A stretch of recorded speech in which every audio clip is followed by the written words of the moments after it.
নতুন টপিক কার্বনের রূপভেদ এই নিয়ে আলোচনা করব। কার্বনকে দুই ভাগে ভাগ করা যায়, কেলাসাকার, অনিয়ন্ত্রক। কেলাসাকারকে তিন ভাগে ভাগ করা যায়, হীরক, গ্রাফাইট আর ফুলারিন।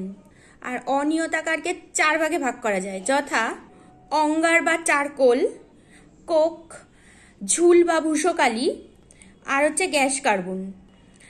আর হীরক হচ্ছে সব থেকে কঠিন মৌল।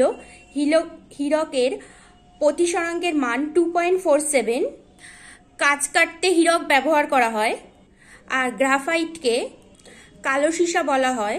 গ্রাফাইট অধাতু হলেও তড়িৎ পরিবহনে সক্ষম। গ্রাফাইট ষড়ভুজ আকারে সাজানো কতগুলো সি পরমাণু দিয়ে তৈরি। এরপর হচ্ছে ফুলারিন। ফুলারিনকে ফুটবলের মতো দেখতে বলে একে বাকিবল বা বাকমিনিস্টার ফুলারিনও বলে।